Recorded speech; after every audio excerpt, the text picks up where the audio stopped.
Hello, thank you for joining me. It's Russ Curtis, professor of counseling. We'll talk about some behavior traits of people with psychopathy. I'll put some resources in the comment box.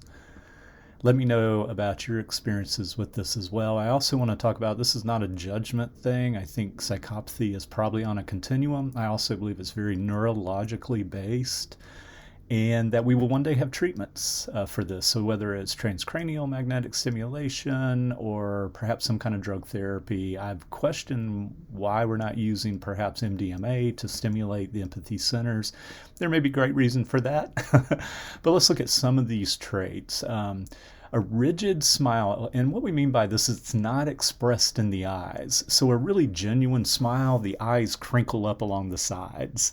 And this is not, okay? And further with the eyes, even though there's not been a lot of definitive research, anecdotally people talk about feeling that the person is very cold.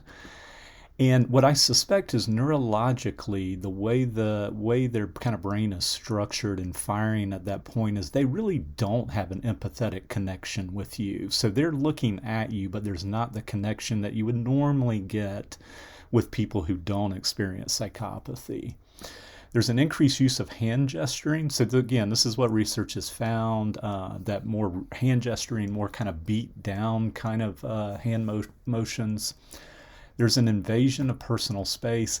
Notice this with handshakes, and notice it with politicians, to where like a typical person would stick their hand out and kind of have an outstretched arm to shake somebody's hand. But when you see somebody actually kind of do it where their elbow's by their side, or they might even pull the person close, this is kind of a sign of dominance and intimidation. So just notice that people want to get close to the person, and that can be a sign. Clearly not any one of these is predictive, but altogether would be, maybe indicative of somebody who's higher in psychopathy. Typically will direct their conversations away from the past. They may use things like, I've turned a new leaf, that was back then, I'm a new person. And they just don't want to talk about the past. And they can get pretty angry if they are pressed to talk about the past. A use of flattery, and the flattery it comes on too fast, frankly.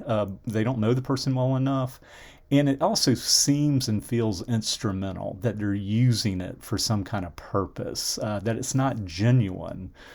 And then more personal pronouns. So I did this, I did that. There's not as much collaborative language, not as much honoring of kind of what other people have done to help, in their situation. And they speak more quietly with a lack of natural inflections. So they might say something like, hey, I was walking on a trail and this dog jumped out and I was really surprised. Where typically we'd say, hey, I was walking down a trail, this dog came out and man, it surprised me. I didn't know if it was a bear. I didn't know, so there would be some inflection. Again, I think this is neurologically based. They do not experience the emotion. They do not feel the fear that a typical person would. So they really can't convey that through a normal vocal reflection or inflection. All right, let me know your thoughts on this, and we'll talk to you on the next video. Take good care.